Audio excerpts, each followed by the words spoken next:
You want me to sing on a Ray Charles album? It's like somebody coming to me like, Tom, we need you to be the center for the San Francisco 49ers. Like, yeah, great.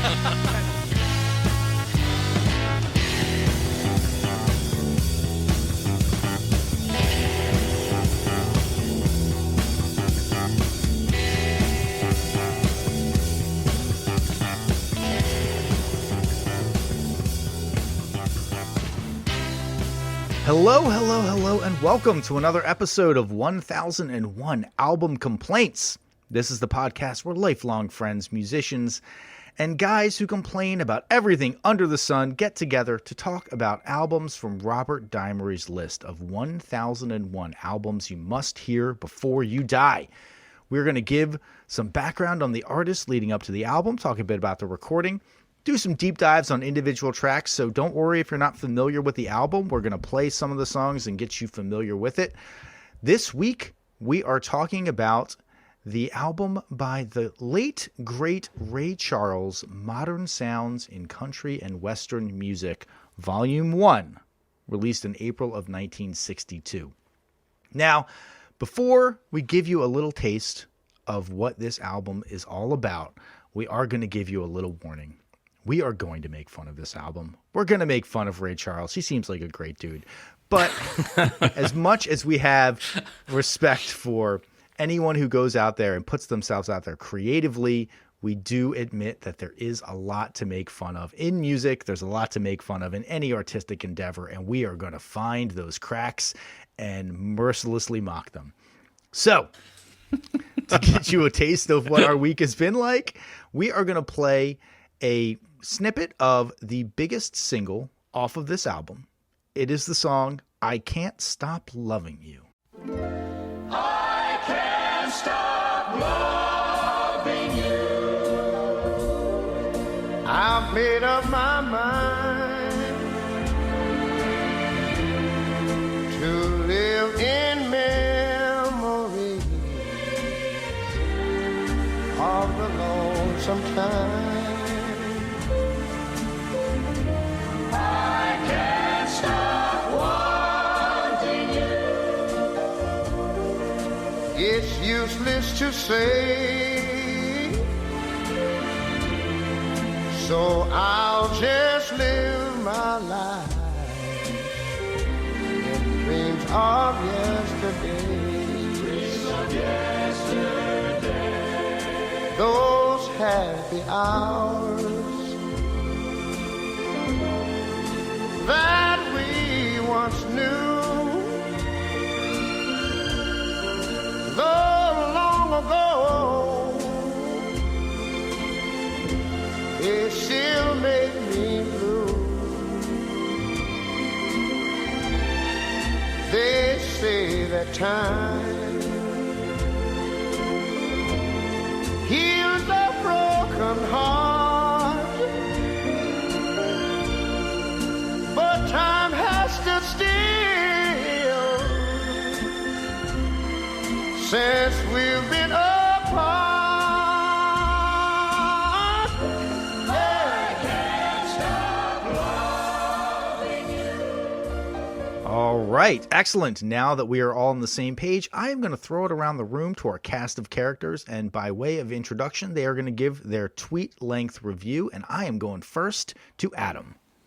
Hey everybody, this is Adam, and there's only 3 of us on the call today, so I actually have 2 tweets. All right, the first one's a bit long. I'm going to violate some Twitter rules here, but I'll explain why I have 2 tweets. One, this first one, was written immediately after my first time through the album. All right, here we go.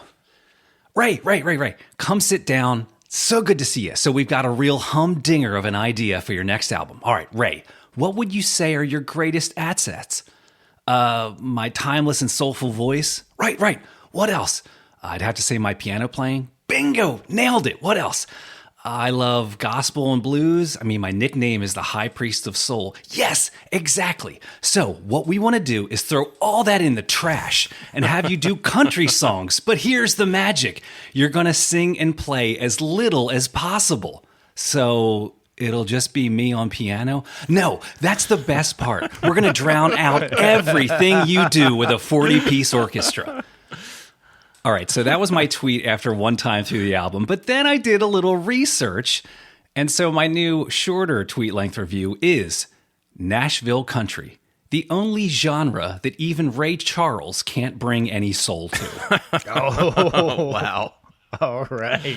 Damn. Boosh. Thank you, Adam. Oh my gosh. All right. We're going to go next to Rob. Thanks so much, Tom. I have a feeling it's going to be a fun one tonight. But my tweet length review of the record is Black American Genius gets thoroughly whitewashed and still comes out sounding like solid gold. Oh, all right. Nice. Rob, I think I'm in a similar vein as you with my tweet length review. This is Tom. I'm going to be leading our journey down the meandering country road that is the life of Ray Charles, and my tweet length review is after pioneering soul music, a combination of traditionally black music genres like gospel, the blues, and R&B, Ray Charles, in what basically amounts to a dare with his record label, decides to record an album of country songs, the whitest genre of music possible, and somehow ends up both defining and expanding country music with this masterful album. Damn, all right. I've been a big fan of this album for a while. I actually own this on vinyl, and it is, to me, I think, a masterwork. So I want to hear from you guys what your weeks were like. Well, since Adam already opined a little bit, let me just jump in and say I actually had a similar experience to what Adam implied with his tweets, which is I started out the week, I had not sat down and listened to this one. I've listened to a bunch of other Ray Charles, and I'm thinking, my first thoughts were when I think of Ray Charles, I'm thinking of I've Got a Woman, Mess Around, Could Have Been Me. Right. And none of these songs are on this record, and the style's not really represented here. And the record definitely passes the cocktail party test. Like, it passes the vibe check right away. I'm not saying it sounds bad, but my question was immediately like, is it essential, right? Because does it get to why Ray Charles is such a genius? And then as I learn more, I have a more nuanced take on it now, of course. I do like how it sounds, but it does not feel like, excuse my pun, the soul of Ray Charles. Right. I had the same. So I didn't know what to expect. Well, I knew what to expect because I know very little of Ray Charles. And what I do know is the stuff you said, Rob, right? His early stuff, the soul, the blues stuff. And this came on and it felt like a Sinatra album, right off the bat, totally out of left field. So for me, it was almost shocking. And even the name, I saw modern sounds and I was thinking, I wonder what this is going to be like. And I saw country and Western, and it just I get it. They're country and Western songs reimagined with this orchestral thing. But yeah, maybe he both defied and redefined country and Western. I just don't know how much, and I want to learn from the history, how much of his stamp is truly on it. Because I loved learning about him going through the country song catalog, picking these songs out carefully. There are some great, very well-written songs on here, and I think some of it comes across, it is really cool, and I think I learned to recontextualize this record this week as a record of standards, which I didn't exactly know going in. Sure. Some are more successful than others, right? But, and this is also what Adam said, and I'm going to mention it in a bunch of the songs, where the heck is the piano? That was probably my most annoying, my biggest annoyance of the week is how low down in the mix, when he is playing piano, it's barely there. And I think that's one of the highlights. So it's very odd that they chose not to focus on that. It is an artifact of the way that it was recorded, and we'll talk about that a little bit later on. But I think that, number one, people think of Ray Charles as a piano player, and he is a piano player, but he plays clarinet, he plays saxophone. He's a multi-instrumentalist, certainly. But I think of Ray Charles as a voice, and I think of the delivery of his voice as generational. It's such a talent, and it's so much personality comes through in it. The way that he chooses to delay some notes and, speed some other notes up, and his inflection, it's impeccable. Fantastic. I think that what he did, because he had been a fan of country music for his entire life. So this was something that was deeply personal to him. It wasn't like they were like, country. And it's like, what are you talking about? Country. He liked country music from when he was a kid. I think that he examined country music in a very intelligent way and said, where does country shine? Country shines in its melodies and it shines in its sadness. And he really picked songs that were sad, and he picked songs with great melodies. And where does country fall short? Country falls short when it is incredibly formulaic. And so he smashed the formula and said, I'm going to take these melodies that have not been appreciated for how well constructed they are because of the package that they were delivered in, and I'm going to repackage it in a way that highlights the musicality of it and makes you realize that these are really intelligently written songs with great melodies. This isn't hillbilly country shit. This is good song craft. And that's what I really appreciated about this album. I always love when an artist brings new songs to my attention, new good songs. And so I think this did that. So props to that. And of course, I agree with you, Tom, that his voice has so much pathos and subtlety. He has great mic control. And I know that from other songs. Georgia on My Mind comes to mind is sort of in this vein, right? It's not a country song. Yeah. Exactly.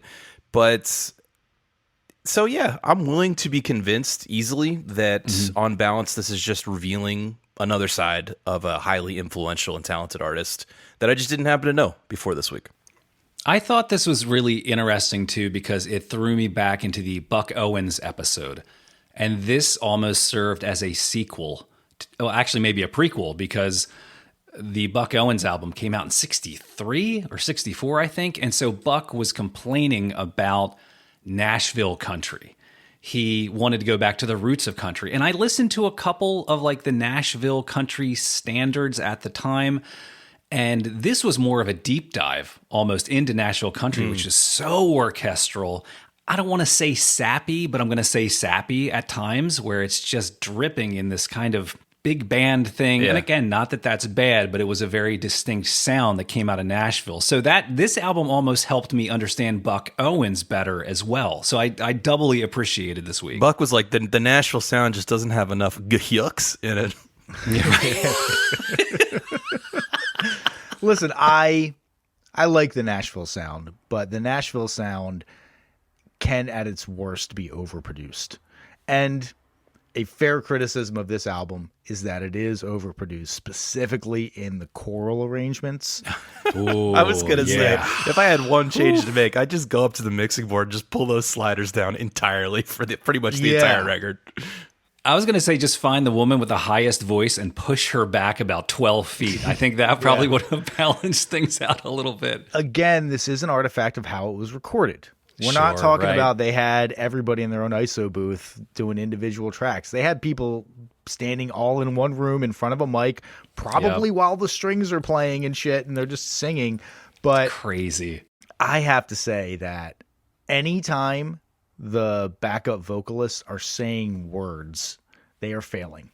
When they're doing these kind of, like just backup oohs and ahs, and swells, right, that sounds fantastic. But anytime they say words, I'm like, nope, stop the words. Yeah, and they put them front and center in a lot of the songs. Like they're literally the first thing you hear on a few of the songs, which kind of bumps me. I want to hear Ray. I'm here for Ray, guys.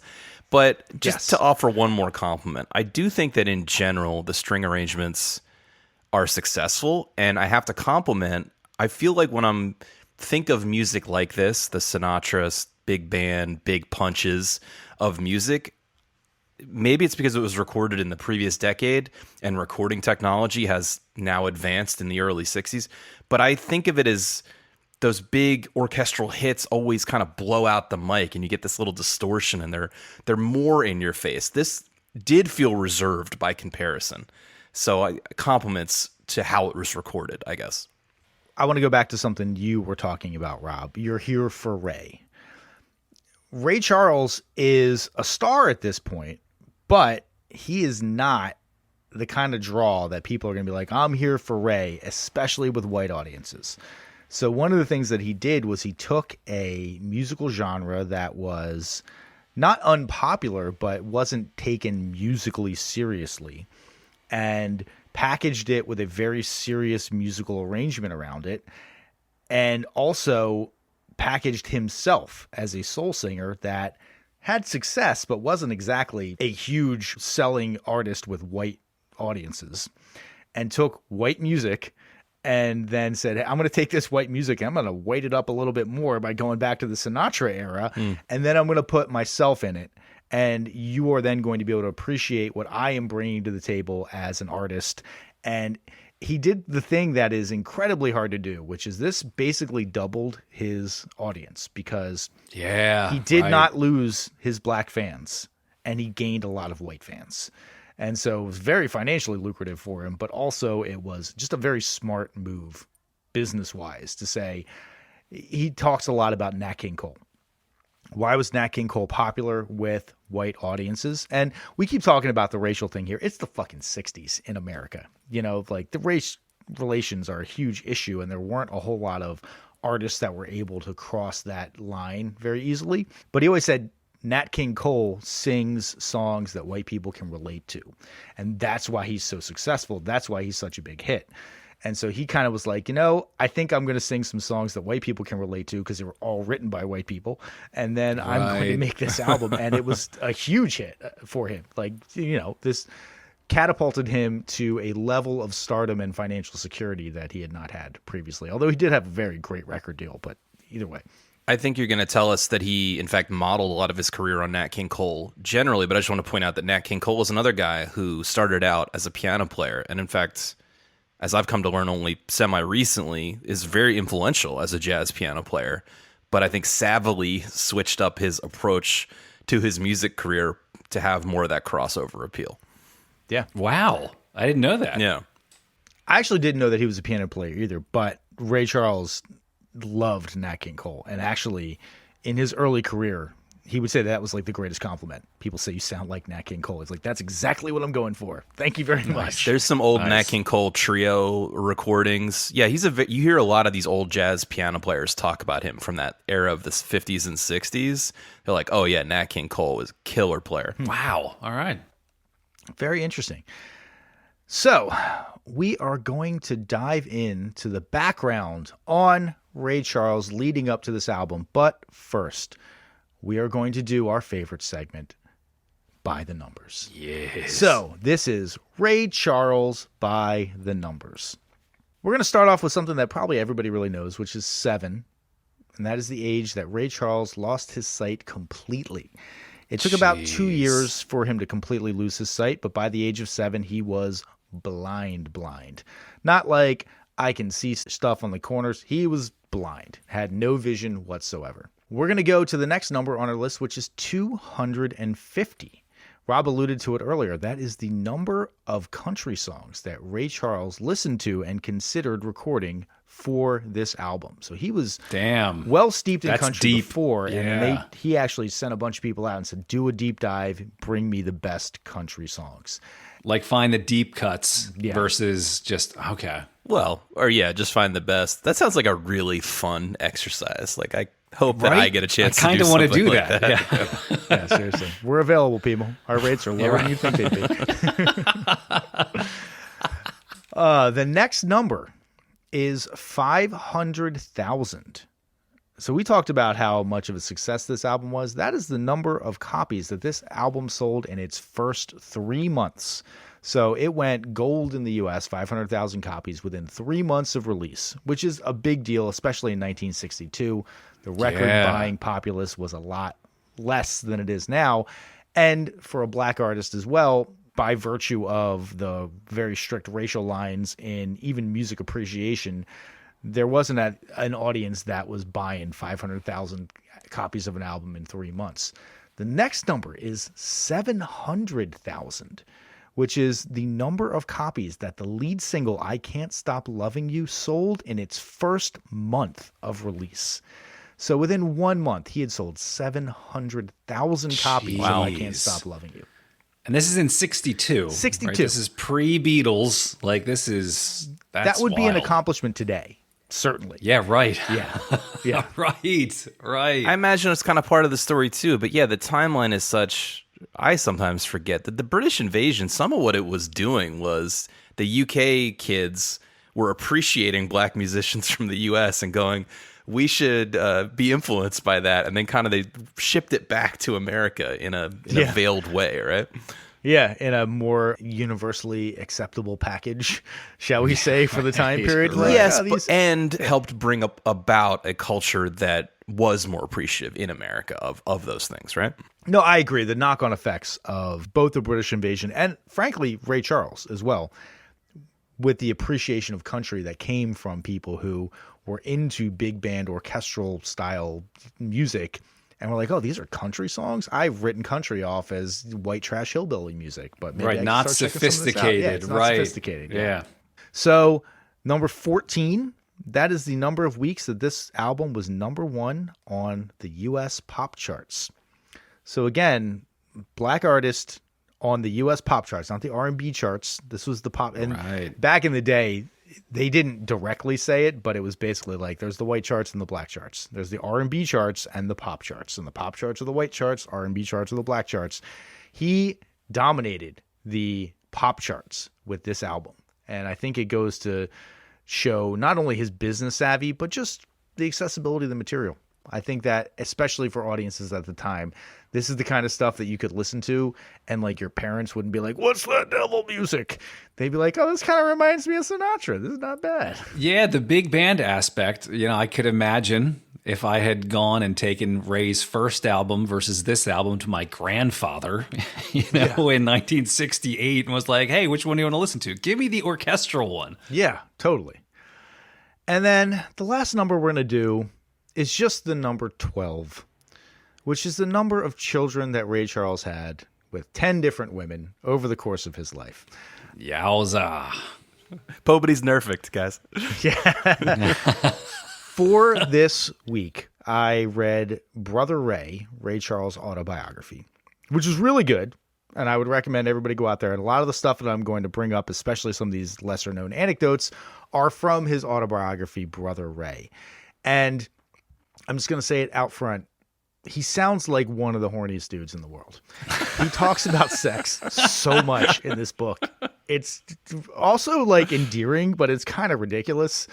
Well, do you remember it was the Aretha Franklin episode? And I think there's a point where Ray was hanging out with Aretha Franklin's father, who was a preacher, and Ray, the blind guy, was describing the orgies and what people were doing. And I kept thinking, like, how does he know? Oh, dude, at one point he's like, yeah, a lot of guys back then like to run trains on women. That was never really my thing. And I'm like, dude, Ray, you were like 20 minutes into your autobiography. I don't know if this is coincidental or not, but he seems like a very cheery fellow. Every picture I ever see of him, he's smiling pretty big. Yeah. There's a reason, apparently. We're going to find out there's a reason. Well, you wouldn't know it from his background. But before we get to the background of Ray, just one quick thing to throw out to you all. We have a Patreon page. If you guys want to go and check out our Patreon page, we have just released, I believe, the last episode of our 90s song battle, where we try to get together in a bracket system, do a little Thunderdome, 16 songs, enter one song leaves type of thing, where we select the best song of the 90s. It gets nice and chippy. Everybody gets to argue with each other.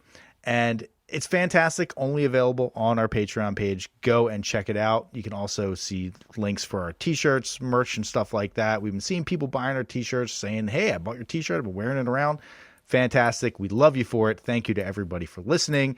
If you want to give us a review, we absolutely would love that too. But let's get to the content. That's what you guys I'm are all here for Ray. Let's do it. Here for Ray. You mean Ray Charles Robinson. He was born in Albany, Georgia, September 23rd of 1930. So I actually was kind of surprised that his name's not Raymond. It's just Ray. That's his official first name. He was born to his mother, Aretha, when she was just 17 years old. And the circumstances were a little bit scandalous. So his mother, Aretha, when she was like 15 years old, her mother dies. And apparently this was the thing that people did back in the day. Her dad was like, can't take care of you. You're just going to go live with some other random family. And so he gives his daughter away to Bailey and Mary Jane Robinson of Greenville, Florida. So she moves from Albany, Georgia to Greenville, Florida. She's like 15 years old, moves in with this married couple, Bailey and Mary Jane. And within 2 years, Bailey has impregnated Aretha. Oh, jeez. Yeah, not My great. God. But, they're trying to hide the shame. So she goes back to Albany, Georgia to give birth to Ray, and then immediately moves back in with the Robinsons because Mary Jane Robinson was surprisingly cool with it. And like, not in a weird way. I think she was just like, listen, my husband, I know who he is. He's never around. In fact, very shortly after Ray is born, he moves to another town and marries another woman. And then would occasionally come back to mess around with Ray's mom, but was sort of just like, he was literally a steel driving man. He like hammered steel on the railroad tracks around there. Wow. Damn. Yeah. When you work driving steel, you got to ramble. Yeah, exactly. But Mary Jane and Aretha basically tag team raising Ray. And he's always said he had two moms. And Mary Jane loved him as if he was her own son. Wait. The woman whose husband cheated to make Ray is now helping raise Ray with the woman who, wow. Yes. And with no friction, apparently. It's super cool with it. So she's sort of a step grandmother, though, because the mom is also very young, right? The mom is also very Wow. young, but Right. Mary Jane's not that much older. Right. It's not like she's 40 or anything like that. I think she's in her like mid-20s or late 20s or fair something enough. like that. But Mary Jane had also had a son that died earlier, and they couldn't have more kids. So she sort of was like, I'm going to view this as a blessing. By all accounts, sounds like a very lovely woman. And another part, again, is, Bailey, the guy who was precipitated all this, just was out of the picture. So there was a lot less. There's not a person to fight over or anything like that. You just got this kid. Right. And they are, I'm going to shock you here, super poor. We're talking No. like, single room shack, no running water poor. Right. They live in Greenville, Florida, which they all called Greensville, apparently, but it's Greenville, Florida. But to give you an idea, Greenville, Florida today has a population in like the 700s. So imagine 1930s God. Greenville, Florida. Ooh. It's gotta 70. be All right. Nothing. There's going to be nothing Right. there. So, they're really, really poor to the point where Ray, for most of his life, sleeps in the same bed with his mom. They just have one bed. And then also talked about how every once in a while Bailey would come back and like have sex with his mom while he was there while in the he's room, in the bed, basically pretending to be right. asleep because what else are you going to do? You live in a one-room shack. There's not any privacy. And he didn't say this in a weird way. He's just like, that's just the reality of life. You're And there's living in a gators one-room shack. outside. Yeah. So you can't go hang out outside. My God. Yeah. So despite being poor, his mother, Aretha, is very proud, very hardworking, very industrious. She has a mantra, which is don't beg, don't steal. She did not drink or dance or swear. She never smoked. She's always active. And I'm not going to check my notes further because I'm sure that this is going to just mean that she lives a long and productive and healthy life. We're gonna... Just leave it there. All right. Yeah, just going to leave it there. So Ray is a very happy kid. Basically describes his childhood as idyllic. They're super poor, but he doesn't know that. He's running outside. He's got a younger brother, George, that's born a year after him. That's his best friend. They're always, just playing with whatever they have. They don't have toys or anything like that. So they're the kind of kids who are like, we're going to roll an old tire down the street. That's our game for the day. Or they're just doing poor country kid things. And he also is at this time saying that he is hearing music in his head and has since his first memories. He's always heard music in his head. It's been a part of him, despite the fact that none of his relatives have any musical ability and none of them were like, you should learn music. He actively was like, I hear music. I want to find music, and was obsessed with this guy, Wiley Pittman. He called him Mr. Pitt, who owned the local cafe and general store, kind of all wrapped into one. And there was a piano there, and Mr. Pittman was like a piano player, and he played kind of boogie-woogie piano and gave Ray some rudimentary lessons. He said basically just let him sit on his lap and kind of bang away on the keys. And he'd be like, well, hit these two keys together. Oh, I see how that sounds different. And so the fundamentals of not sounding like a crazy toddler on a piano were being taught to him early in life. And so, he is kind of universally beloved in this town, which even though it is Florida in the 30s and it's super segregated. He said never any racial animus or anything like that. There was certain rules of places that you could go and wouldn't go, but he was never getting chased away by the white folks or anything like that. It was a pretty harmonious town. And he and his brother are pretty inseparable. And I'm pretty sure you know where this very tragic story is going. The same thing that happened to his mom. We can just assume everything worked out fine, right? Well, we're actually at the point in the story already where that's not going to work out. All right. Because when Ray is 5 years old, again, they are poor. They don't have toys. And so they just play with whatever is available. And his mom had a big wash tub outside. They'd played in it a bunch. Never any issues. His 4-year-old brother climbs in the wash tub and he thinks he's just kind of splashing and having a good time. And eventually he realizes that his brother is drowning in the wash tub. His brother's 4 and he's 5. And so Ray, at the age of 5, literally is like trying to pull his brother out of the wash tub, but he's just not strong enough to do it. And his brother drowns and dies right in front of him at the age of 5. His best friend in the world drowns and dies. And it was pretty fucked up. Yeah. I want to cry just thinking about that. That's insane. Yeah. And just the fact that, like, directly in front of you, you were like and you feeling tried guilty to that help. you couldn't do anything right. about it. It was pretty gnarly. Oh, my God. I have a very visceral memory of the Jamie Foxx movie of that sequence where I remember tearing up, I think. Yeah. You know, I actually didn't. I have not seen that movie. I should probably watch it, but I went for the autobiography. I figured that might be sensationalized. Sure, it probably was, but that scene in particular sticks out to me. Yeah, I mean that sounds pretty sensational already. So Yeah.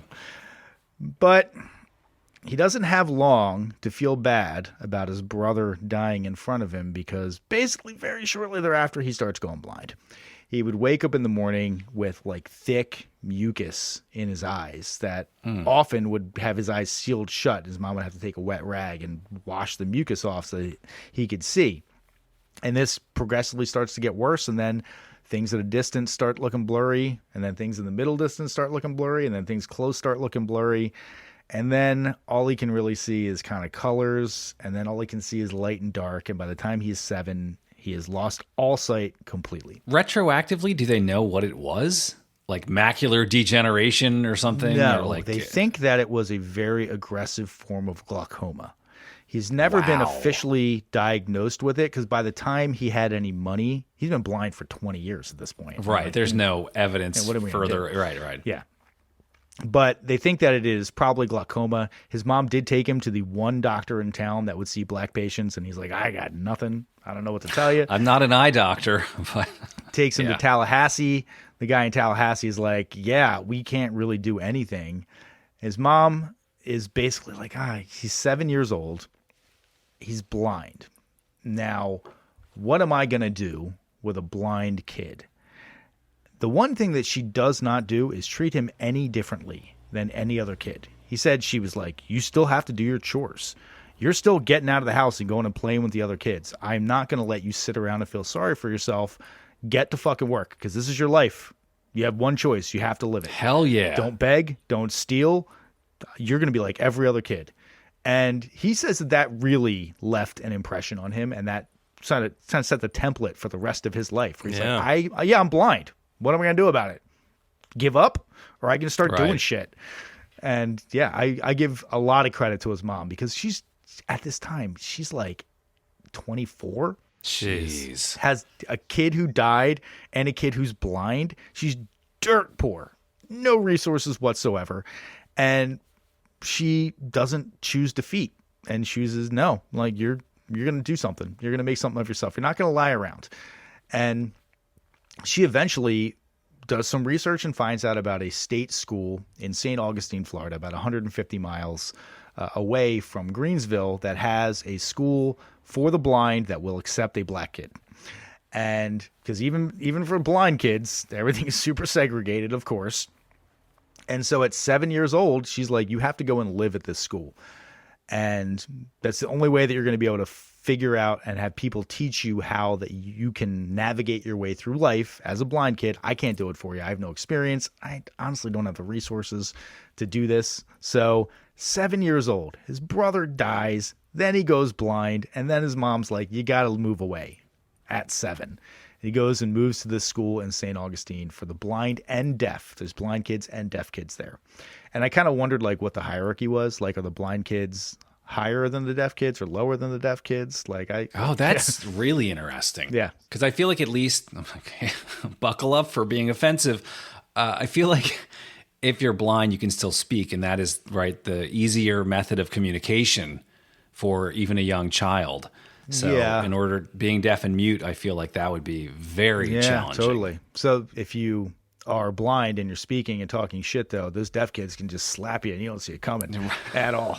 There's no preparation for that. Oh my God. Anyway, this is probably a very dangerous path to start going down. Let's come back to the So he goes to the school. School's blind and deaf, and it takes a little bit of time, but he actually becomes kind of popular in the school. And one of the reasons he becomes popular is because he is just, number one, a magnetic personality, but number two, he just figures shit out. He gets stuff done. He learns sign language on his own so that he can communicate with the deaf kids, where they would sign into the palm of his hand so that he could understand what they were saying, and then he would talk back to them and they could read his lips. And it's like the amount of chutzpah that you have to have as like an 8-year-old, 9-year-old to be like, no, just teach me sign language in my hand so that we can communicate. That just goes to show that like that's his personality. He was like, there can't be a group of people in this school that I can't communicate with. I can't have that happen. I have to figure this out. Wow. Yeah. Super smart dude and like very charismatic personality.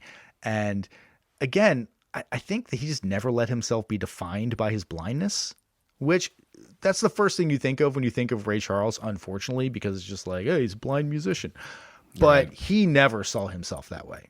He was just like, sort of, I guess I'm kind of blind. Whatever. In his first year there, again, he's away from home, 7 years old. He starts having agonizing pain in the right side of his head, and he eventually has to get his right eye removed because it was just swelling so much from, again, that's why they think it was glaucoma, because glaucoma is like pressure in your eye. Oh my God. And so he had his eye removed, which is an interesting thing to think about because he talked about in his autobiography that he didn't buy his first pair of dark glasses until he was like in his 20s. And so he was walking around as like one blind eye and one removed eye for a while. And then he got a pair of dark glasses and was like, this is probably better. This probably works a little better. They didn't have eye patches in Florida. Reserved only for the Pirates route. So again, like just think about the fucking trauma. You're like, all right, brother dies, go blind, have to move away. And then they cut my eye out. Indomitable spirit. He's still like, yeah, they got a piano here though. And so I get to learn music. Super stoked about it. And he dives into learning music. Now, he had grown up listening to like people in the area play these kind of down and dirty blues and like boogie woogie style. And they were like, you're going to learn Chopin. You're going to learn Beethoven. You're going to learn Bach. We're going to teach you really high level music theory using a system of reading, which was Braille music reading, where you have to like have one hand on the page. Your right hand is on the page learning your left hand. And then your left hand goes on another page to learn your right hand. And then you have to put the two of them together. Dude, what? It sounds really complicated. Nuts. Yeah. I did not know there was a Braille version of sheet music. There's a Braille version of sheet music, and it is hand specific. So you learn your right hand, and then you learn your left hand. Yeah. I mean, that part makes sense, but like you never think about it. like, wow. Again, I feel like he's running the race of life, and life is just chucking shit in his way, throwing old couches and caltrops in his way, and he's like, he deserves every orgy that he participated just running right through it. So one of the things that happens at the school too is that the school has a radio. He could never have a radio growing up, and he's too poor to afford it. School has a radio, and it is controlled by the older kids, but he also talks about this back in the day. There was two kinds of music. There was the kind of music that you heard played in the South, and then there was the music on the radio. And there were two very different kinds of music. The Southern music was this more kind of, it's bluesy style. It's more countrified. And he said he listened to a lot of honky-tonk music and country music and blues music and boogie. And then on the radio, you heard these big bands like Tommy Dorsey, Benny Goodman. Apparently, his main love was Artie Shaw.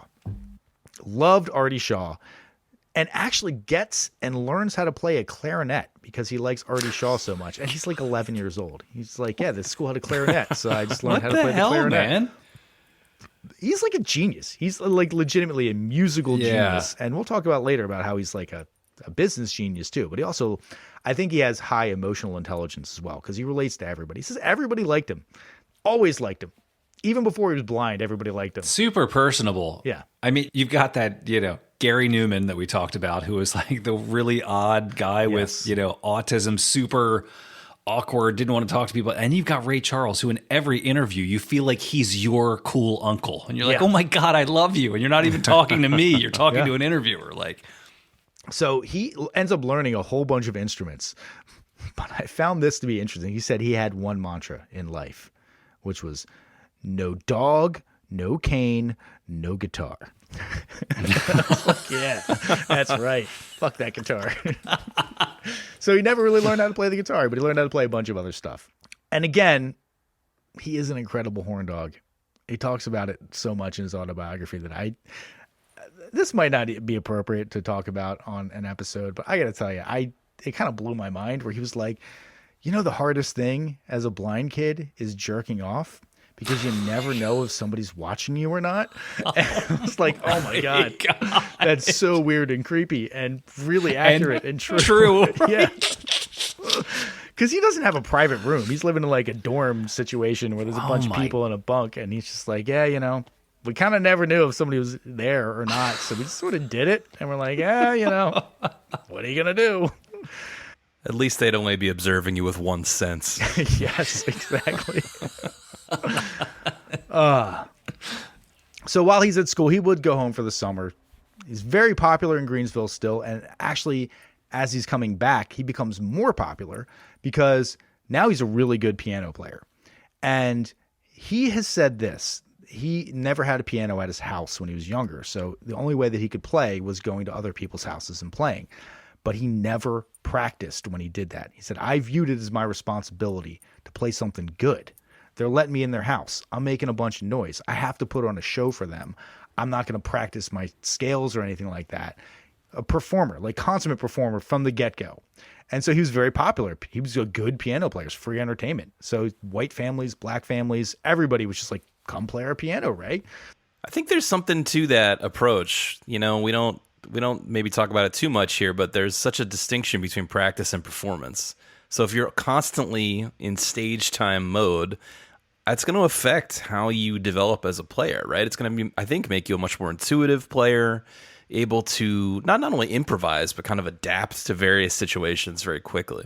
Yeah, no, I agree. And being able to talk to an audience from 11 years old, sitting down at somebody's piano and playing your song and looking around the room and you're, like you said, gauging interest and engaging with an audience. If it starts that early, this is all making sense to the superstar that he becomes. Yeah. It's like one of those things where there was like, oh, this guy's a natural.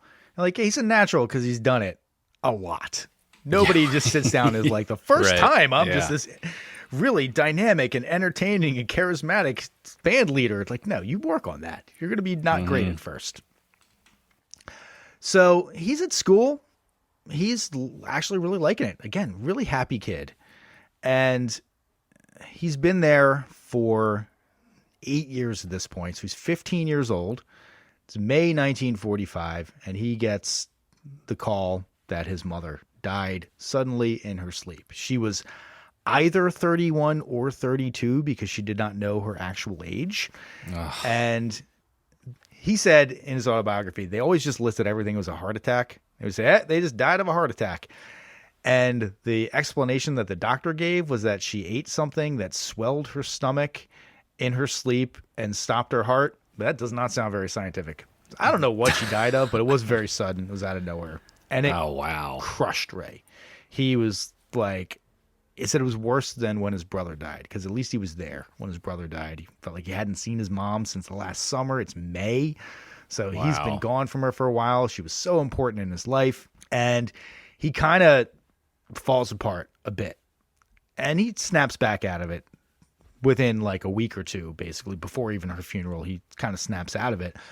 But he does realize he's not going back to school. And his thinking is like, I'm all alone in the world now, even though Mary Jane was totally down to continue to help raising to raise him.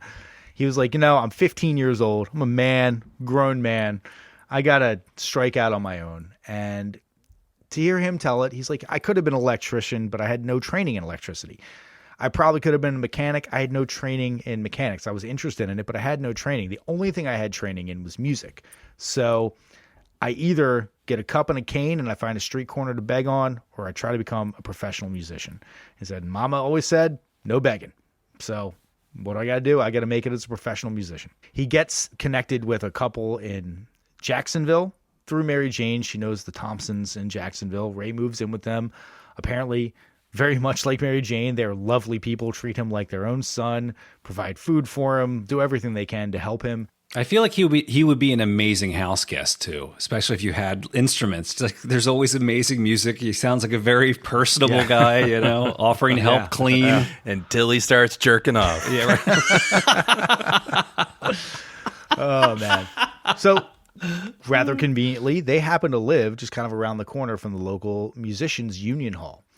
And so he starts going into the musicians union hall because that's where there's a piano available. And he's like a fixture there, basically.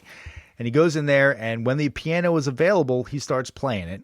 If it's not available, he just listens to other people playing it. And then very shortly thereafter, it starts to become available a whole lot more. And he's kind of curious about it. And then he finds out that the other musicians are like, we're not going to play in front of you because you effortlessly copy our style and our licks. And there is fierce competition for these gigs. And we're not helping you level up to sound better than me because you just picked up 5 guys' styles in like a week. And now you sound better than us. So he would go in there and nobody would want to play the piano around him. So he's like, fuck it, I'll play it. Like, that's great. To play more piano. That's awesome. Do you think, this may be really ignorant to ask, but do you think that being blind in some sense might help you be a better musician? I mean, on the one hand, it seems like an insane hindrance to doing anything in this world, of course, right? It's unthinkable. However, I wonder if it forces you to not intellectualize what's going on and instead hear everything. Do you get what I'm saying at all? Do you think there might be any element to that? Yeah, I mean, in the universe where you don't have sight, your focus, your brain's attention is going to be so much more on what you're hearing. And it's going to be your primary way of communicating with the world and like interacting with the world. So I can't say scientifically, but the theories make sense to me. And you're still going to have to navigate the keyboard by touch and like know by how your hand feels, how many keys you've moved and things like that. Yeah. But I don't know. It certainly creates a different kind of musician, it seems. Yeah. Yeah. So he is trying to get gigs. And again, very fiercely competitive area at the time for music. And actually one of the reasons that I had never thought of, the Army and the Navy had huge bands that would be playing music all the time. And the war just ended. And so all these guys that were playing professionally for the Army are now looking for work. And so he's like, there's a lot of really top-notch musicians out there that have years of professional experience. The scene is flooded. Right. And so he would go and say, listen, he'd go to these band leaders and say, if you don't like my playing, you don't have to pay me. Just give me a shot tonight. If you don't like my playing, you don't have to pay me. And he said he got paid every time because he was actually that good. He was a really good piano player and could fit in well with a band. So he gets some gigs in Jacksonville, but after a year of living in Jacksonville, he gets a little restless and he decides it's time to move on. So he's been in Jacksonville for 1 year. He's 16 years old. He moves to Orlando. Doesn't really know anybody in Orlando. The musical capital of Florida, right? Of course, yes. He says that this is actually the hardest period of his professional life and the time where he actually literally thought that he might starve to death at various points. Jeez. He said that he was so poor that he and a couple of other guys would chip in on a 6-cent bag of beans to cook up for dinner. Like you have to find a couple of other guys to get 6 cents together so that you can get beans for dinner. Jeez. That's pretty damn rough. And again, competition is very fierce for gigs in the area. It takes a while. He eventually lands a gig playing for this band leader, Joe Anderson. And Joe actually realizes, hey, Ray, you know how to arrange. we've never had anybody who can do original arrangements. So you should do that. And Ray is super excited, starts writing all these musical arrangements, not necessarily even new songs, just different arrangements of these standards and stuff like that to give this band a little different feel from the other bands performing in the area. And it's actually pretty successful, and they get, relatively well known. They're playing good gigs, and Ray completely forgets to ask for any extra money for this whatsoever and is still getting paid the exact same that he was when he was just playing the piano. But it does get him a good reputation, and when Lucky Millinder comes to town, he ends up auditioning for him, and this was a big moment in his life. He's super excited because Lucky is like one of the biggest big band leaders at the time. The singer in his band at the time is actually Sister Rosetta Tharpe, who's literally credited with creating rock and roll music. Yeah, that guitar player, right? Yeah. So he's super excited. He goes in, he auditions, and Lucky says, "You do not have what it takes. Sorry, kid." Oof. And he says that this is literally the first time in his life that anybody had told him he can't do anything, which, again, a lot of credit to the way that he was raised. His parents weren't like, "You're blind, you can't do this. You're blind, you can't do that." He's like, "No, you can do anything you want to. As long as you work hard, you can do anything you want to." And then he said that this kind of crushed him because he'd never heard that before, and he felt pretty low. And so he's been in Orlando for a year at this point. Ray gets restless. It's going to be a theme that develops a little bit. He says, "You know what? I'm going to move. I got to get all the way out from Orlando. I'm going to Tampa." I've exhausted all the orgies in this town. At 17 years old. At this point, he's not quite the ladies' man that he was. He talks a lot about sex. So he's not quite the ladies' man that he becomes at this point. But he moves over to Tampa. It's 1947. He's 17 years old. He gets a gig with Charlie Brantley's band. It's going okay. But eventually, he lands another gig playing for an all-white country and western band called the Florida Playboys. Now, he loves this gig because he loves country music. He's like, "I love country music. Listen to it growing up. I know how to play it. I know what the conventions are of country music. I can just slot right in and play it perfectly." He also says that because they are a white band and they're playing at white venues, it pays significantly better than the gigs that he had before.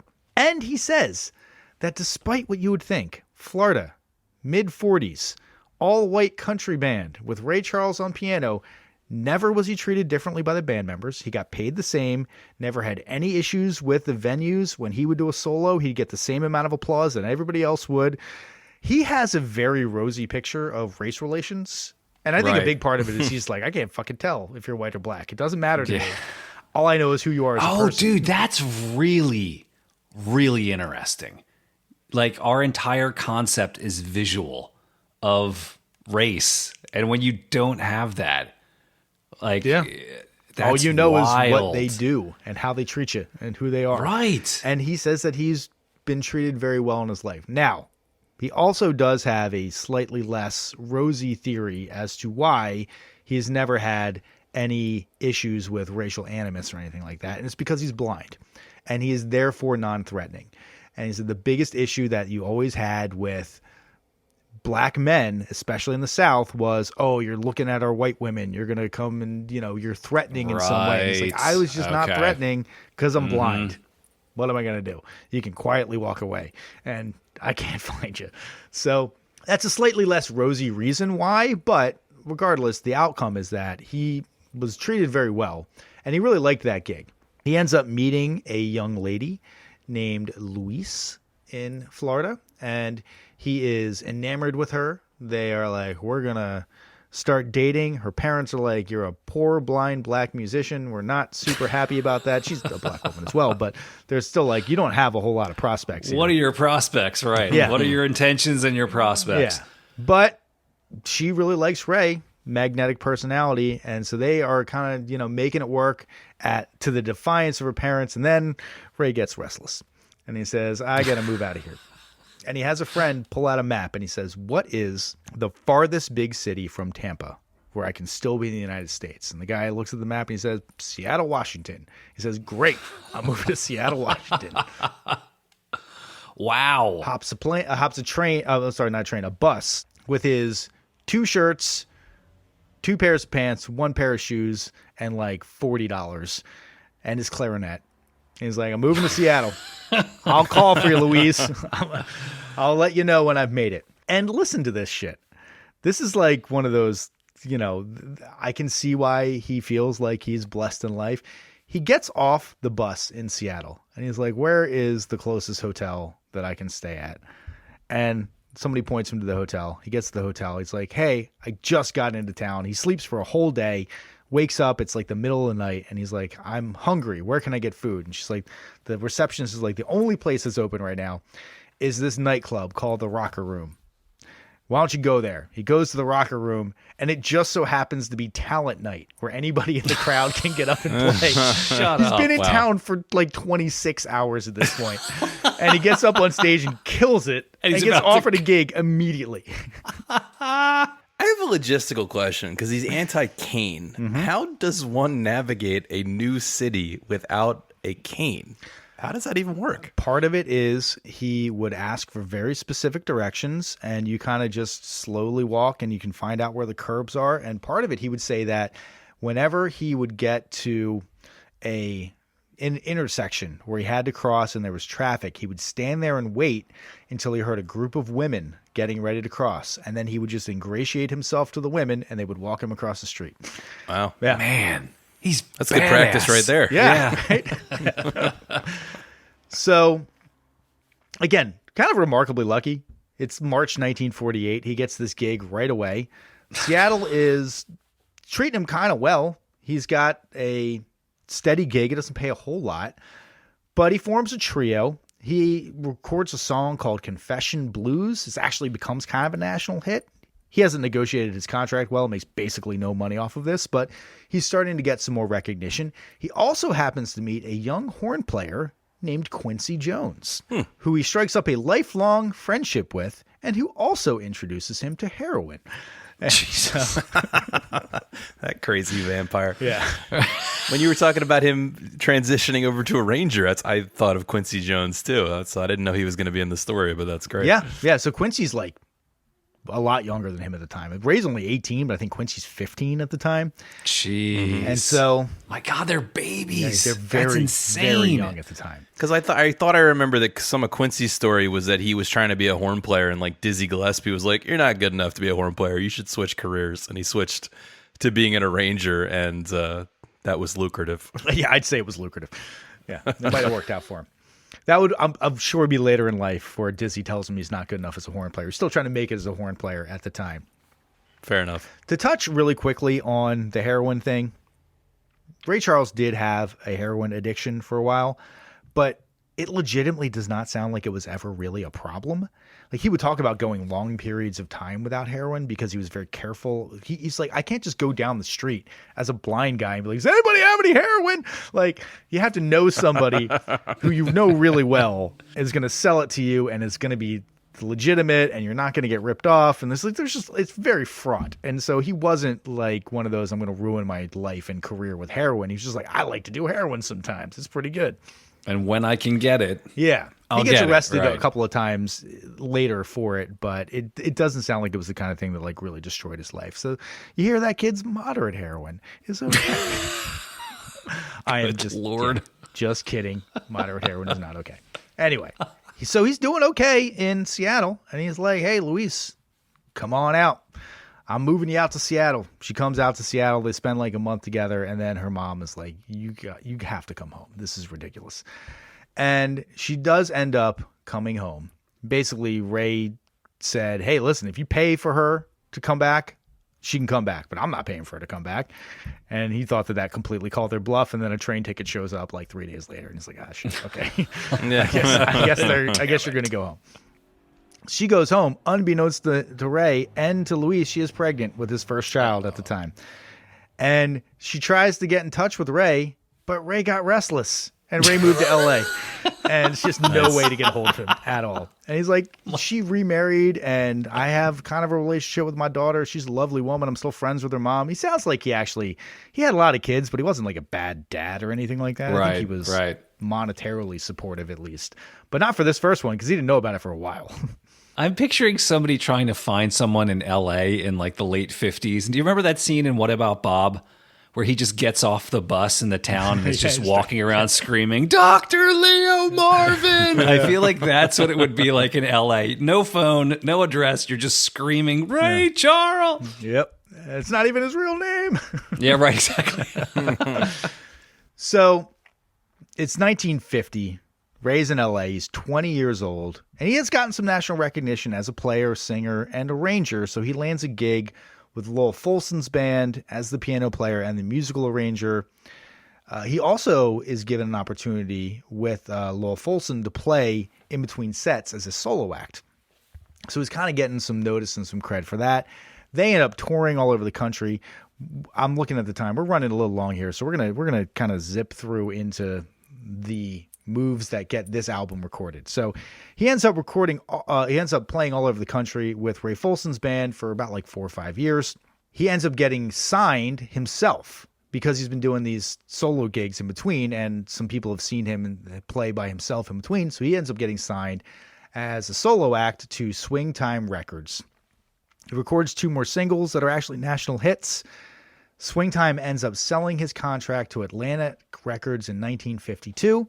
And it kicks off this whole Atlantic era of Ray Charles's career. For the next few years, he has hits on Atlantic, including I Got a Woman, which became, one of his signature songs, hit number 2 on the Billboard charts, sampled by Kanye, clearly the highlight of Ray's career. A few more hits like Drown in My Own Tears, which I love that song.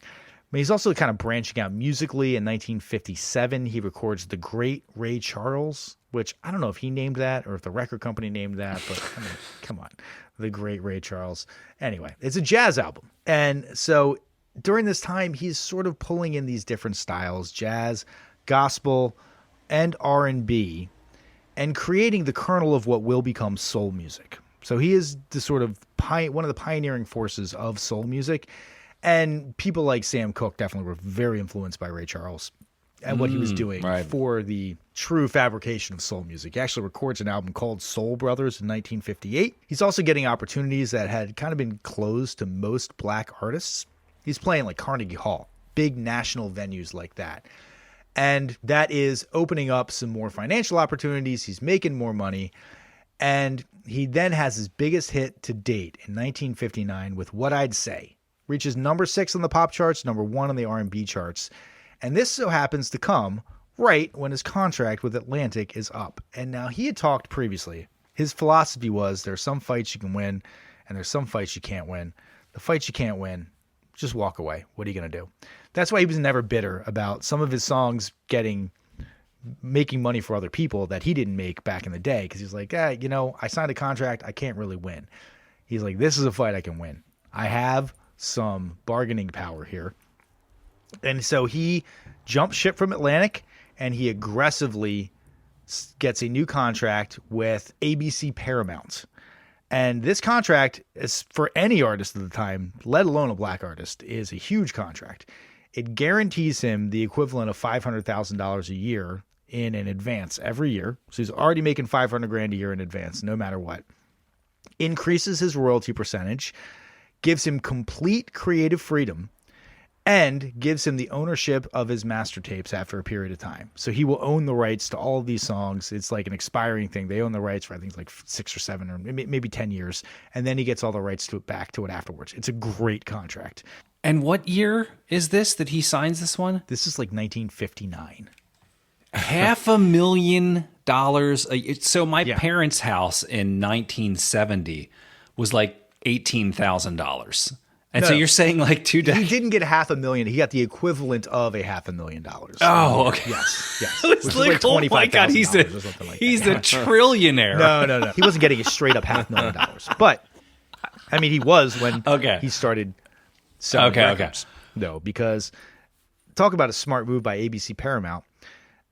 That's 1959. 1960, he records the Hoagie Carmichael song, Georgia on My Mind. Becomes a huge hit. Another mention of Hoagie Carmichael. Where's Phil? He really enjoys that one. Hoagie Carmichael. I was delighted to learn that was a Hoagie Carmichael song. I didn't know that until this week. But so Georgia on My Mind, big hit.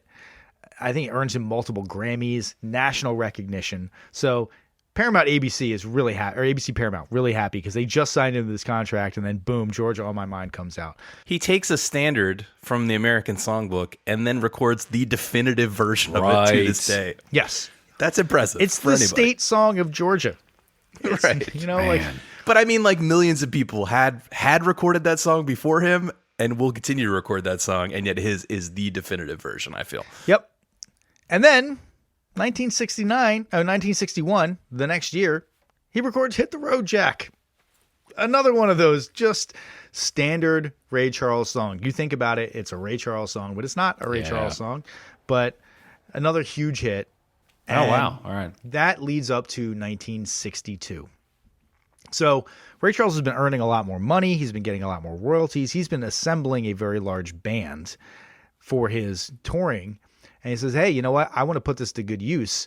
And he goes to the record label with the idea of a country and Western album. And they're like, are you fucking kidding me? No. Why? Why? You just had this great formula of hits going. Why would you do this? And he basically says, hey, you said complete creative freedom. I want complete creative freedom. And part of what he was doing was sort of testing how complete that creative freedom was. He also wanted to make the album, but part of it was sort of like, I'm going to really let me push him on and the spot see. Here. Yeah. I feel like one day we need to do a little counterpoint of times when artists demanded complete creative freedom and then fell flat on their face. Because as we seem to tell it, it always works out for the best, right? I'd love to believe that, but I assume there's a counterfactual. What was the Mr. Roboto album? I got to imagine that was the... Styx? Yeah. Yeah, Kilroy was here, right? That has to have been the product of complete creative freedom. I don't think anybody's pushing them in that direction. So basically he said, I want to do a country album. Now there's a couple of different versions of people's interpretations of what Ray Charles did for country when he put this album out. Some people are like, he really brought country to the mainstream. I don't think that that's really true because country had some popularity already. I mean, that song El Paso, that was popular in the 50s, they had a lot of popularity in the 40s. Marty Robbins. Yeah, so it's not like country wasn't a thing that was popular, but I do think that people thought of it as hillbilly music or like the singing cowboy Saturday morning TV show bullshit, Right. Not a real serious genre the way that like jazz or blues or classical was thought to be, or big band stuff was thought to be. And so some people will say that Ray Charles helped bring attention to the musicality of country, and that brought it to a wider audience than had previously had access to. But I don't actually agree with that interpretation.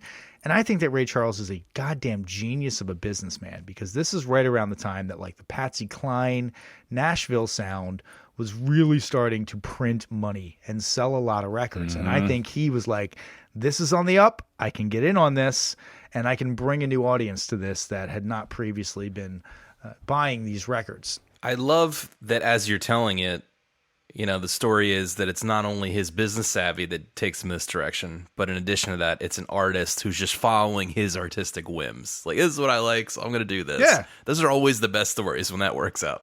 Totally. And he's like, I like country music. People were like, why are you doing this? He's like, because I like it. I've been listening to country music since I was a kid. Why do you think I know that country music is on the upswing and I'm able to take advantage of this cresting wave here to make a ridiculous amount of money? He's got his finger on the pulse of that scene. Yeah. Because he likes it. Yeah. So, but he doesn't want to just do covers. His thing is like, I want to do reinterpretations. And in fact, in like the late 50s, he stopped writing and arranging his own songs. And he started just doing interpretations of other people's songs. So he gets some jazz arrangers to write string and choral parts for these songs. Like I said, 250 different songs and recordings that he went through to find the songs for this album. He picked almost exclusively ballads because he thought that is what highlighted the best parts of country music, which are these emotional songs and not the kind of shit-kicking fun songs. And again, country music with the depth of lyrics is what really helps sell the pathos. And so he picked songs that he thought had really deep lyrics. And he puts out this album in April of 1962, and it is a huge hit.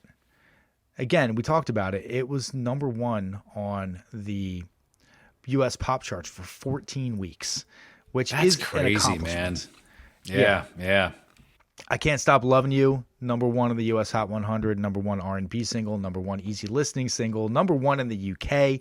Like, these are massively popular and successful songs. And again, he just got that very generous recording contract, so he starts making a lot of money from this and probably feeling so good about it. He's like, so nice, we got to do it twice. Goes back and records another one shortly thereafter. But we are not going to talk about that. We have been going a little bit long. We are going to get into the actual songs on this album. So the first song that we are going to dive into is actually the first track on this album. It is the song Bye Bye Love. Yep.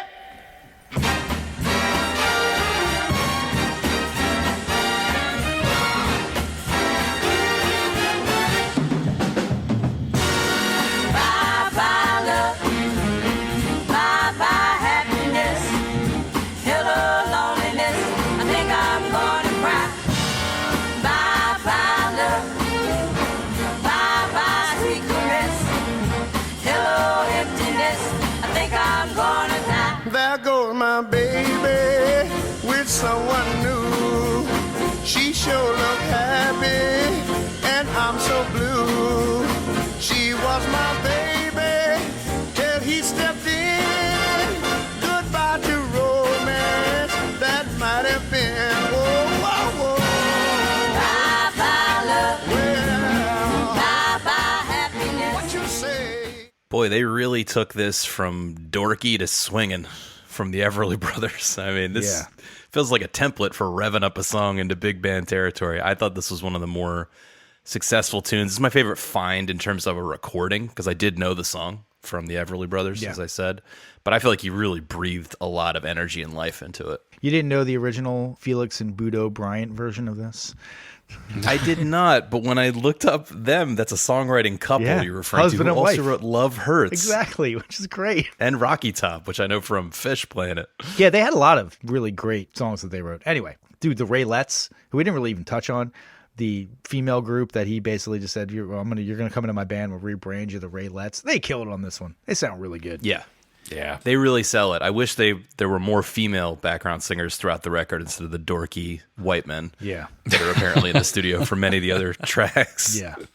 I was thinking about that, where you have the stable of musicians, and not that singers aren't musicians, but it just feels like, oh, well, you were a string player.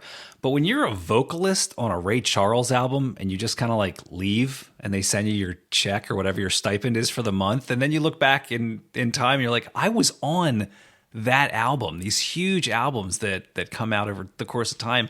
The backup singers, I feel like they're like an unsung tale of the music industry. We always focus on the Wrecking Crew and, the Muscle Shoals guys, but there were just these singers who were just always around singing backups, which is just fascinating. That's like, also, like, you want me to sing on a Ray Charles album?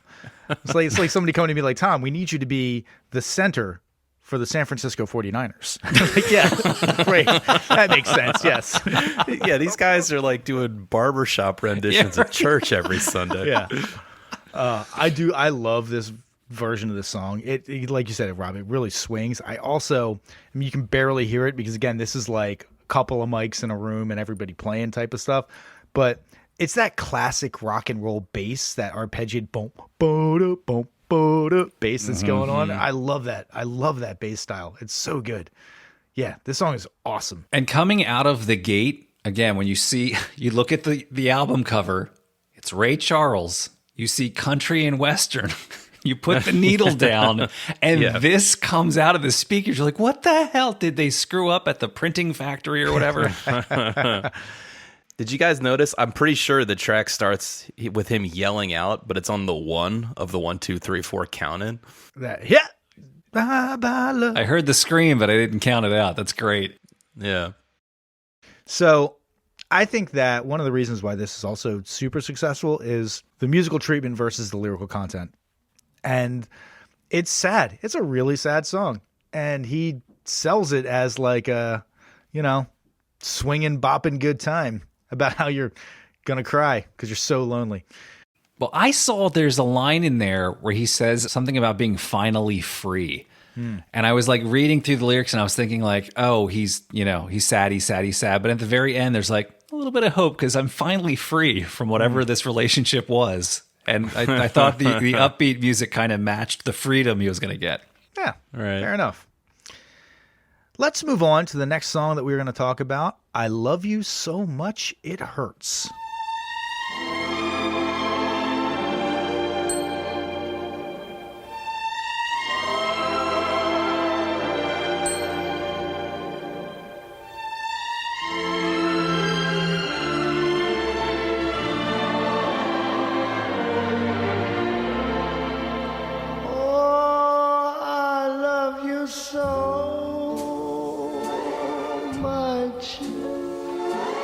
It hurts me,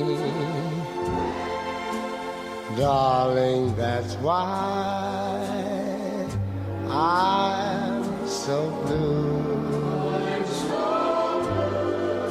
I'm so afraid to go to bed at night, afraid of losing you. You know I love you so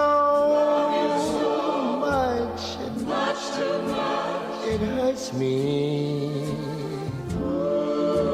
and there's nothing I can do. I want to hold you, my dear, forever and ever, 'cause I love you so much, it hurts me so. Another happy one. I kind of got a little, some of these songs blended together a little bit. I do think it's ultimately a successful song. Like I said, the whole record plays, it's got a vibe. It'd be very easy to put it on at any cocktail party. You know, it's going to be a success in that sense. But I don't feel like this song is maybe the best showcase for Ray's voice compared to some of the other songs. First of all, I feel like the background singers, the aforementioned five neat guys in their cable knit sweaters, are just as featured as Ray is. And that just feels strange to me. Again, when they're doing the much too much in the background, like, just stop saying words, man. Stop it. Ray owns the words to this song. This was a Floyd Tillman song from 1948, but Patsy Cline had just done another version of this song a year before. 1961, Patsy Cline did a version of the song, which is not super different from the Ray Charles version. It doesn't have the same level of orchestration and choral parts behind it. But as far as diverging from the source material, it didn't diverge enough for me to really think that this was something revolutionary. I love the melody, and I'm going to give Marty Paich a lot of credit because the strings on this song are awesome. That's what I was going to ask you about the arrangements, because I saw him credited, but then I also feel like I read a story where Ray was rearranging on the fly and telling the orchestra what to play in certain cases. So I was kind of wondering if you had any more intel on how much credit he deserves. Ray deserves a lot of credit for these arrangements, because even if the string arrangements were coalesced by Marty Paich and then were executed on, and sometimes they weren't executed on, you're right, he would just scrap it all and say on the fly, we're going to do this, this, and this. Right. He would send out demos with his voice doing what he wanted certain instruments to do. And he'd say, like, I want the horn to do this here, and send that out, and then they would arrange it and write it out. Right. And so a lot of the melodic core of these string arrangements and any of the horn arrangements and stuff like that were at their core something that Ray Charles said, I want it to sound like this. And then they went and built out an arrangement around that. Okay. And I feel like you can really tell at times when the string arrangements particularly feel like the little piano tinkles that he would be otherwise doing in a song. Yeah. Not on this one, because I think that the string arrangements on this one are classic big band Sinatra style. Those kind of string swells that they do and stuff like that. That is something that is much more in that classical jazz mode. And I really think that they kill it. I love the strings on this. Artie Shaw inspired. I did want to note that we do get a little feature of Ray's piano on this track, which I appreciate. Yeah, it's very low in the mix, but you can hear him when he vamps. It's in there, yeah. Yeah. So the next song that we are going to touch on is the song "Born to Lose."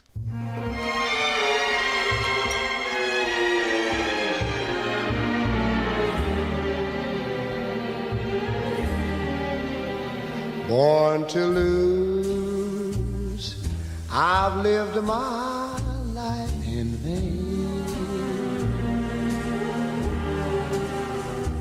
Every dream has only brought me pain. All my life I've always been so blue. Born to lose, and now I'm losing you. Oh, just really happy titles for these songs. Yeah, the lyrics to this are a friggin' bummer, dude. Born to lose, I've lived my life in vain. Every dream has only brought me pain. Yeah. Like, damn, dude. This is my favorite discovery as a song. I do dig this song a lot. I think two things. We're talking about his level of interpretation and what he adds to it. I'm sure there's other versions, but I went back and listened to the original. It sounds ancient. It sounds like it was recorded on a wax cylinder. Yeah. And so this definitely sounds more modern and even kind of sounds modern today. And one thing I wanted to note, maybe that's helping that along and helping this arrangement for Ray, is that this kind of approach of the brushes on the drums and the bass and guitar kind of doing this really simple, clicky rhythm, that straightforward rhythm contrasts nicely with, I think, Ray's vocal phrasing, and it highlights that vocal phrasing. Because I was going to make a note that knowing some of the other Ray Charles stuff is that the backbeat of soul, the backbeat of blues is something that is missing, because you have everything is very orchestral, everything is very straight ahead, 4/4. There's literally no pocket anywhere on this album. And again, not that that's a bad thing, but it's something that popped up. I actually had a note here on this song that it was just such straight ahead brushes that at some point I wanted just kind of like a little greasy something, a little stink face, but it wasn't going to happen. I mean, back to what we said at the top, I think that because of the story that Tom told, I am being turned around on why this is an important record, and I do find it enjoyable, but I don't think I'm ever going to find it as enjoyable as Ray Charles playing Boogie Woogie piano. I just happen to like that much better. That 1942 version, I was reading a note that song was so popular that Billboard was considering creating another chart called the Folk Hillbilly Chart. They eventually they abandoned that, but the song was such a killer in the early 40s that they were like, "Oh, we need this subgenre." So, wow. Forerunner of the folk hillbilly subgenre. I don't know if I'd be bragging about that. Did every time my granddaddy started the folk hillbilly subgenre? No. I think that, again, we talked about it before. Like, why do you have a choral do a featured verse on this? Like, stop it. Just have Ray sing. Yeah. He sounds so damn good. But I do think that, all in all, this, I would agree with you, Rob. This was my song that I really liked a lot. That I was, not that I was discovering, because again, I'm familiar with this album, but I do think that this is one of the better interpretations. And we talk about it a lot. I love counter melodies, and these strings moving in and out, like the counter melodies that are provided in this album and on this song particularly, I just think are fantastic. And so I'm a sucker for this kind of stuff. Success for me. I can see why maybe, Adam, you would not be as into it. But let's go on to the song that I'm actually can I make most one interested one quick note you on may not one make more a quick Born to note. Lose? we haven't mentioned a timestamp yet in this entire episode. So I'm going to call out 2:48 in this song where they do a fake modulation. They like, you're preparing to change keys, and then he just drops back into the same thing. It like knocked me off kilter. So there you go. Born to lose, and now I'm losing you. Born to lose, and now I'm losing you. We're going to go on to the next song on our focus list here. This is originally a Hank Williams song, You Win Again. What can I do? You win again. The news is out all over town that you've been seen just a running round. I know that I should leave, but then I just can't go. You win again. This heart of mine could never see what everybody knew but me. Just trust in you was my great sin. What can I do? Oh, you win again. So look, this is a fucking great song. I love this song. I know it mostly from the Grateful Dead, I'll admit, but I've, of course, also heard the Hank Williams version. Many, many artists have done this. I do wish the track did not start with the Dapper Dance. But I think Hank Williams is a true great of songwriting, and I do like the song quite a bit. So this is my least favorite song on the album because I love the Hank Williams version so much. I was going to say, I went back and listened to the Hank Williams version, and my God, he emotes so much in that song. It's just amazing. Yeah, so I actually thought, yeah, I like that one better. You think about, like, what does Ray bring into the table? Ray's bringing to the table this amazing voice and delivery that he has, and a reinterpretation of the musical backing for these songs. Hank Williams' voice is just as unique and I think just as generational as Ray Charles's voice. And so it's kind of a wash there as to which one I actually like better in their delivery. And I like the arrangement of the original one stripped down to focus on and highlight Hank Williams' voice. I agree. I don't think he's really adding much to it. My question to you is, if he was doing this so-called deep dive into 250 country songs, wasn't this a hit like 10 years before? Oh, a yeah. big hit, I mean? Like, was it already a ubiquitous thing? There's probably 700 versions of the song out there, right? There were, I mean, these were all hits. But part of his philosophy was, I'm going to bring these to an audience that had not already bought and heard country music, that were not already bought into the country music as a genre, and probably haven't heard these, because it's not necessarily like they didn't have MTV that was playing these songs for them. They had radio, and like if you're not in the South, you're not hearing. If you're living in New York, you're not hearing Hank Williams on the radio. Yeah, they don't get to Hillbilly FM up there. Right. Exactly. Yeah. Actually, can I ask a more musical theory nerd question? This song is 1/4/5, the so-called blues chords. It basically follows blues changes. What is the connection, actually, between blues changes and country changes?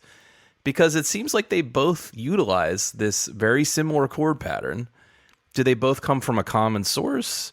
Did they influence each other? It seems like because of the black and white separation, obviously, we've been talking about them as if they're these two completely separate lines of musical lineage, but that can't be true. I think that a lot of it just comes down to simplicity.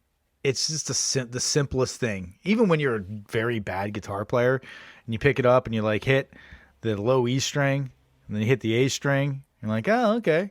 And you're like, well, let me just jump up to the fifth of that E, and there we go. There's a B. Okay, got your 1, 4, 5 right there. I think it's just a simplicity thing, personally.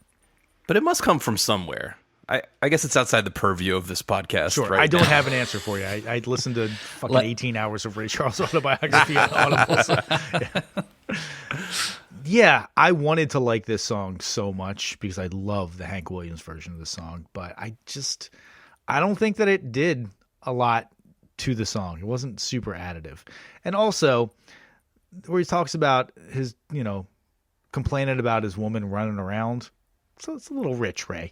A little rich there, Ray Charles. Who, according to his autobiography, saw it as almost an obligation to get some on the side from his partner because he said it made him a better partner. But to be fair, he was not a hypocrite. And he was like, and I hope that they are doing it too. He wasn't like, oh, this is my woman. He was just like, no, like, people are beautiful and attractive and we should have sex with them. You should do that too. This sounds great. So he's internally consistent. I'll give him that. Yes, yeah, sure. All right, now we are going to go to the last song on our focus list, which is the song that we started the podcast with, the mega hit, I Can't Stop Loving You.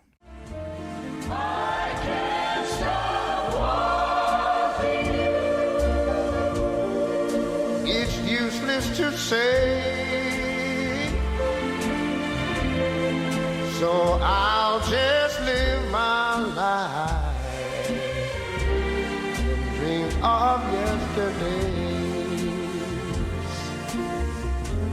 Those happy hours,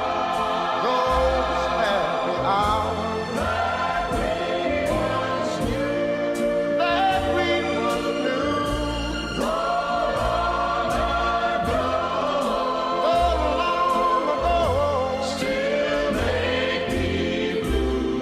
still make me blue.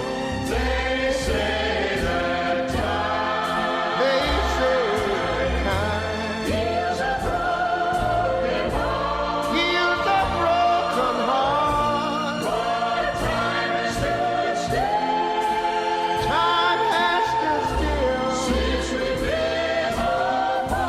since we've been apart. I can't stop loving you. I learned late in the game that this was the hit off of the record, and I have to say I'm quite surprised. I'm not. I mean, it's fine, but I'm not sure why it stands out in particular. Maybe you guys are going to tell me.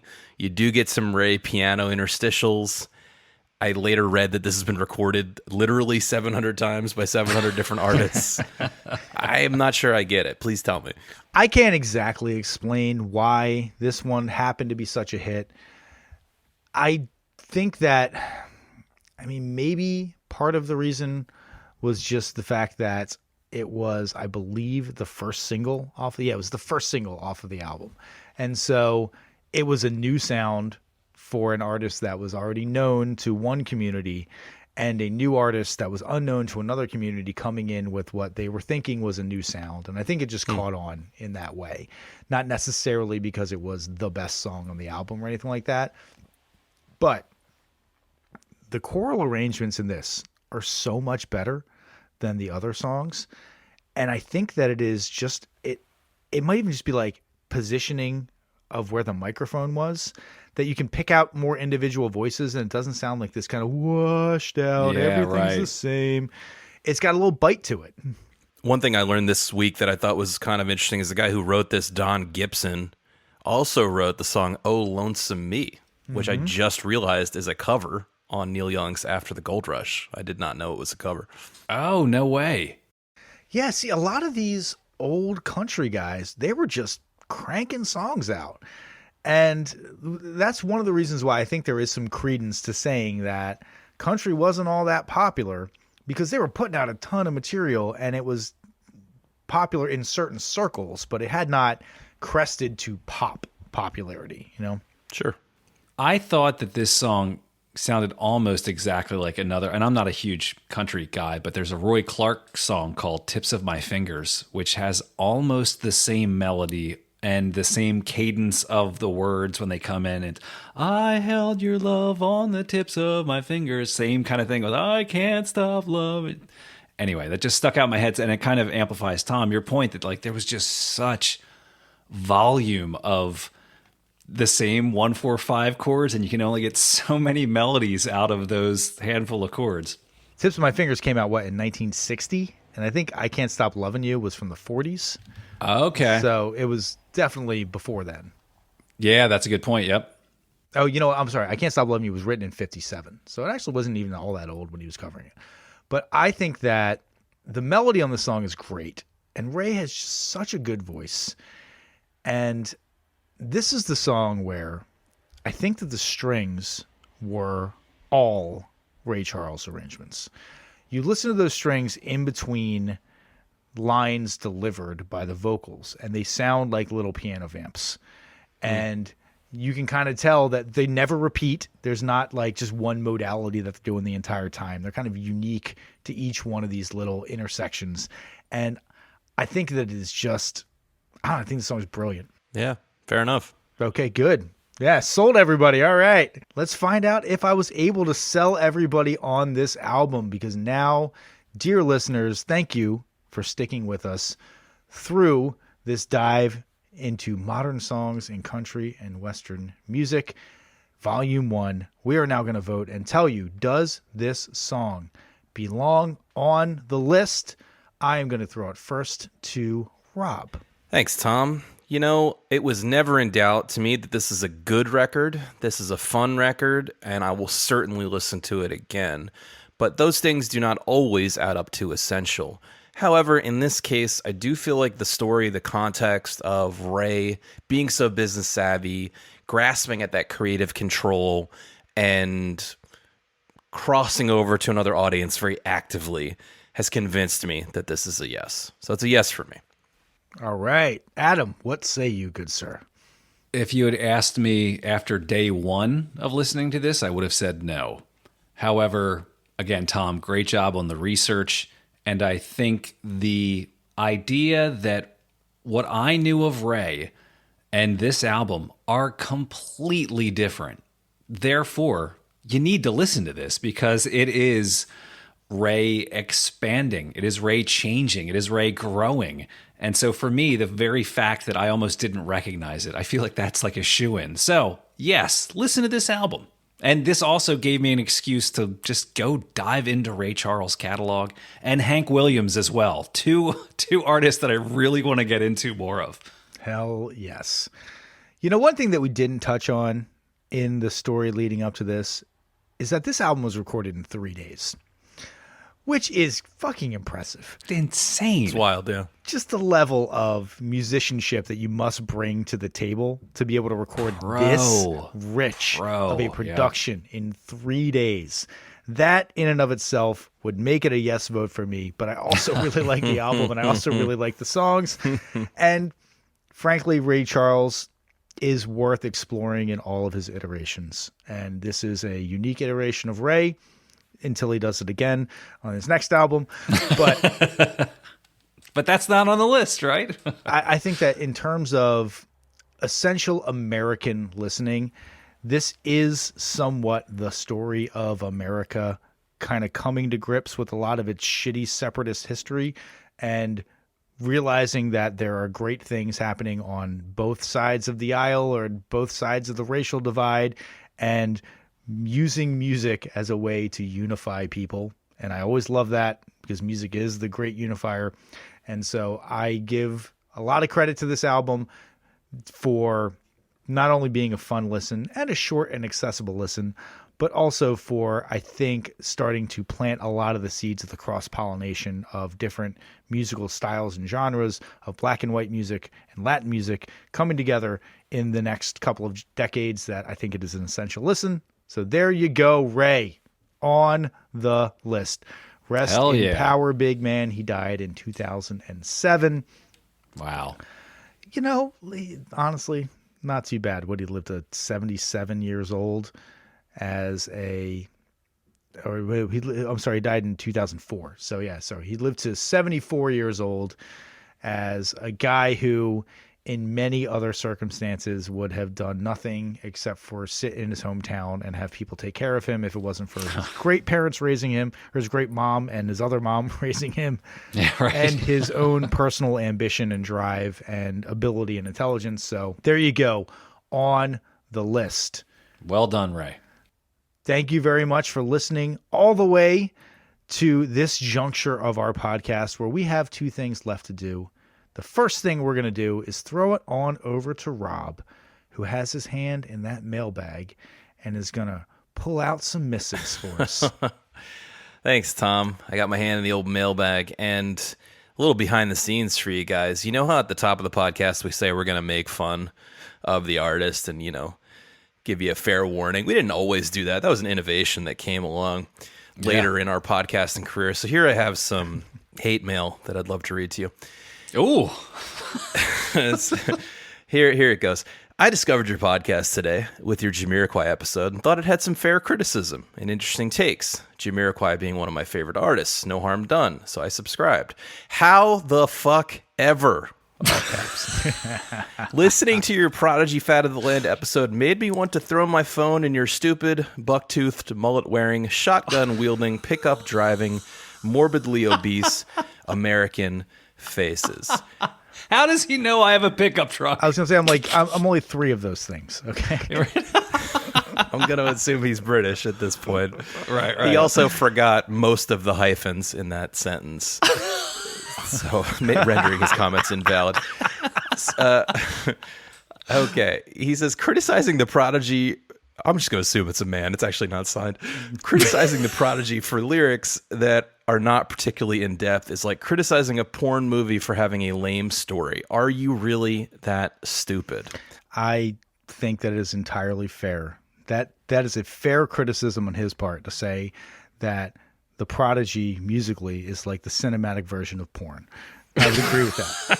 Thank you for making a very cogent point. Yes. Yeah. Fair enough. Same production quality, really high. This person seems rather mad. That's why I wanted to bring it to you guys. But he goes on to say, making fun of Keith Flint, it's the front man of the Prodigy, is like making fun of David Bowie or Lemmy. These guys are legends, not just of the British music scene, but the global one, which I assume he means the British, basically created. Keith Flint, has been a hero of mine for the last 30. By the way, comparing Keith Flint to David Bowie is insane.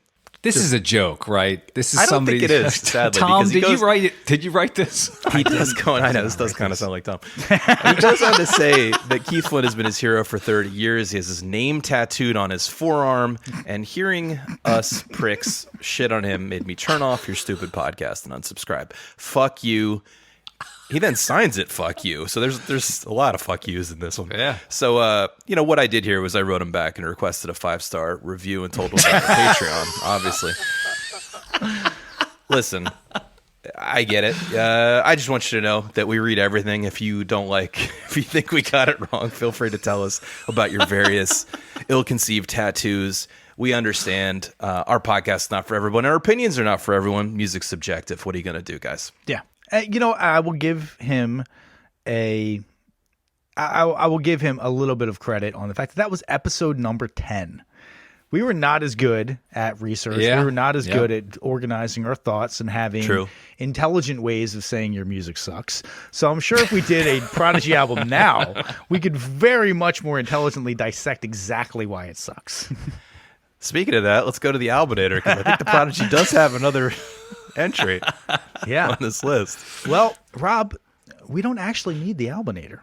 Wow. Because as you all, I'm sure know, this is episode 149, which means our next episode 100 and goddamn 50 is coming up next. We asked you, dear fans, to pick the album that we were going to do. We said it's going to be either Pink Floyd or the Beatles. and came back with a resounding vote for the Beatles' Abbey Road. Oh, yeah. So we are going to be covering the Beatles' Abbey Road next week and potentially even the week after that as well, because something tells me we're going to have a whole lot to say about I have a feeling we might go on and on. We might go a little No. long on this one, talking about every single second of every single song on an album that we're going to fanboy about and then also still complain about a whole lot, I am sure. Somehow. Yes, we're gonna no, find we've some agreed complaints. to point out the flaws wherever they may be. And Yes. there are flaws, certainly. Fine-tooth comb. So I'm very excited for that. 150 episodes. I will be wearing a top hat. You won't be able to see it, but you'll be able to hear it. Oh, shit. We put it on YouTube now. I have to go buy a fucking top hat, don't I? So very excited for that. Stay tuned for next week's episode, The Beatles' Abbey Road, our 150th episode. Thank you very much for listening. Thank you for writing, even the guy who told us to fuck off and die. We do appreciate the fact that you listen to our shows, and we like the fact that it gets a reaction, because that's what we're going for. We're not just trying to get a reaction. We're giving our honest opinions, but, you know, we're not scared of a reaction. Music's supposed to give you a reaction. Anything's supposed to give you a reaction. That's good. Exactly. It's worse to be neutral. We always said that about when we used to go see lots and lots of local bands. Is the worst thing is to feel kind of meh about them. Yeah. All right. Yeah. I don't remember what their name was. I don't remember any songs. They didn't do anything cool on stage. It was just meh. Yeah. And guess what? A lot of bands are like that, unfortunately, right? So Yeah. when we were in a band, we tried not to be that. We wanted you to hate the hell out of us or love us. One or the other. Yeah. We elicited one more than the other. Nothing but love, baby. So thank you guys for listening all the way to the very end. Guys and girls, I shouldn't gender that. Thank you all for listening all the way to the very end. We very much appreciate it. For 1001 Album Complaints, I have been Tom. I'm Adam. And I'm Rob. Born to Boosh.